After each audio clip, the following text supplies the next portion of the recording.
وَلَبِثُوا فِي كَهْفِهِمْ، اور وہ لوگ اپنی غار کے اندر ٹھہرے رہے 300 سنین، 300 سال۔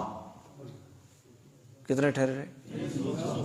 وَازْدَادُوا تِسْعًا، اور 9 سال زائد، 300 سال اور 9 سال زائد، وہ معنی ہو گیا نا۔ اچھا بھائی، تو یہ کتنے بن گئے؟ 300 کے اوپر 9 ہو تو کتنے بن گئے؟ اچھا یوں نہیں کہا جا سکتا تھا، اگر آپ کی توجہ ہو تو میں تھوڑی دلچسپی پیدا کرنے کے لیے، یوں کہا جا سکتا تھا نا کہ وہ غار میں 309 سال رہے، کہا جا سکتا تھا نا، اور یہ کہنا بھی آسان تھا بنسبت اس کے کہ 300 سال سے اوپر 9 سال رہے۔ اس سے تو آسان جملہ یہ تھا کہ وہ 309 سال رہے، لیکن یہ طرز کیوں کہ وہ رہے غار میں 300 سال اور 9 سال زائد۔ علماء نے لکھا ہے اللہ تعالیٰ نے دونوں طبقوں کی رعایت کی ہے، یوں عدد کو بیان کرتے ہوئے 300 سال کا تذکرہ کر کے شمسی کیلنڈر کی رعایت کی ہے، اور 309 سال کا تذکرہ کر کے قمری کیلنڈر کی رعایت کی ہے۔ دونوں کیلنڈر، یہود و نصارہ کے اندر شمسی سالوں کا رواج تھا اور مسلمانوں کے اندر قمری سال کا رواج تھا۔ آنے نے محرم، صفر، ربیع الاول، ربیع الثانی، جمادی الاول، جمادی الثانی، رجب، شعبان، رمضان، شوال، ذیقعدہ، ذی الحج، تو 300 سال شمسی کیلنڈر کی رعایت کرتے ہوئے اور زائد 9 سال کا تذکرہ کرتے ہوئے قمری سال کی رعایت کرتے ہوئے۔ اب آؤ، شمسی سال میں 1 صدی گزرے نا، سورج کے اعتبار سے 1 صدی گزرے تو قمری اعتبار سے وہ بنتے ہیں 103 سال، 3 سال بڑھ جاتے ہیں 1 صدی کے اوپر۔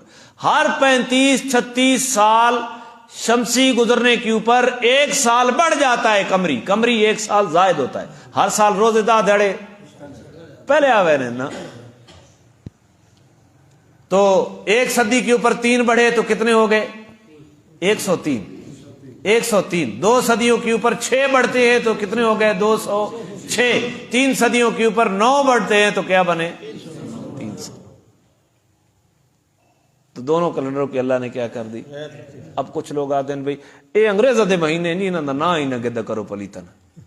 خدا کے بندو، شمسی نظام بھی اللہ کا دیا ہوا ہے اور قمری نظام بھی اللہ کا دیا۔ توجہ ہے آپ کی، میں اہم بات کر رہا ہوں۔ شمسی نظام بھی اللہ نے دیا ہے، قمری نظام بھی، اور یہ شمسی نظام انگریزوں نے نہیں دیا، اللہ نے دیا ہے۔ ہاں یہ الگ بات ہے کہ اللہ نے امت محمدیہ کے لیے قمری کیلنڈر کو افضل قرار دیا ہے، قمری کیلنڈر کے ساتھ ان کی عبادات کو متعلق کیا ہے، لیکن سورج کے ساتھ بھی ہماری عبادات متعلق ہے۔ رمضان آیا بھائی سورج کے سال سے،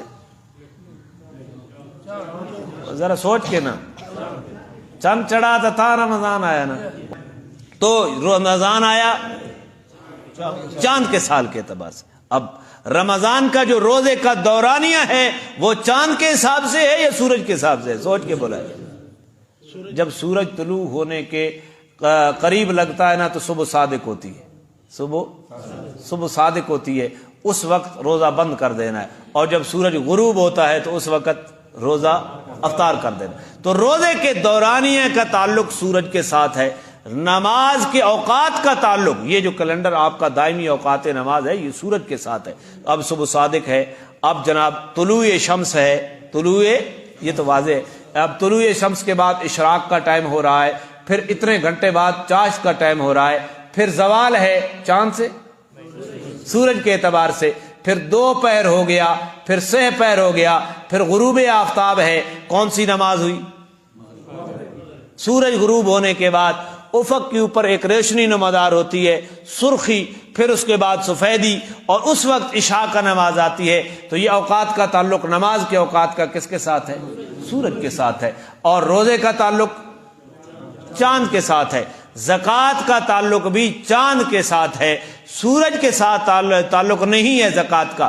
ایک آدمی 70 سال کی عمر کو پہنچ گیا ہے اور وہ زکوٰۃ ادا کرتے رہتا ہے، تو ہر 35 سال کے بعد 1 سال کی زکوٰۃ جو ہے وہ بڑھ جائے گی سورج کے اعتبار سے اگر وہ ادا کرتا ہے.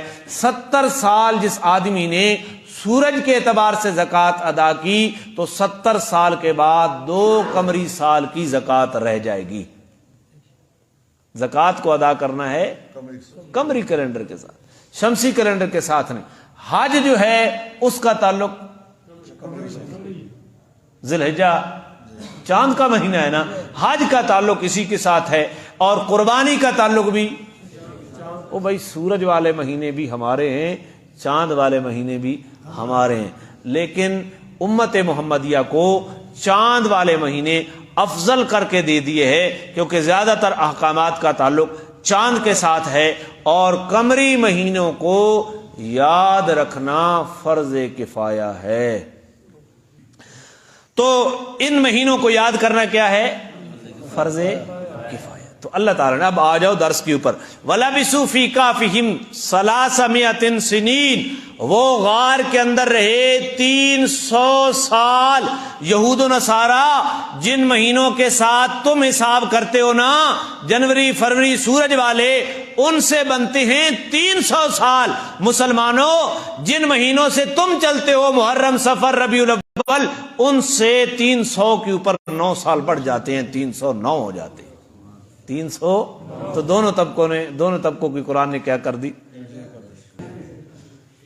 قل اللہ اعلم بما لبثوا. اللہ کریم نے پھر فرمایا میرا پیغمبر ان انداز چھوڑ, اللہ بہتر جانتا ہے کہ وہ کتنے ٹھہرے.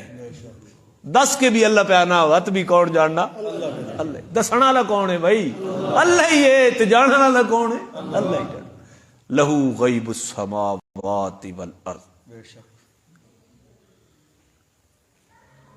یہ سارا واقعہ بیان کرنے کے بعد اللہ جو بات فرما رہے ہیں آخر میں, بس یہیں پہ بس درس ختم ہونا, فرما رہے ہیں لہو غیب السماوات. یہ سارا واقعہ بیان کرنے کے بعد اللہ جو بات فرما رہے ہیں آخر میں, بس یہیں پہ بس درس ختم ہونا, فرما رہے ہیں لہو غیب السماوات والارض.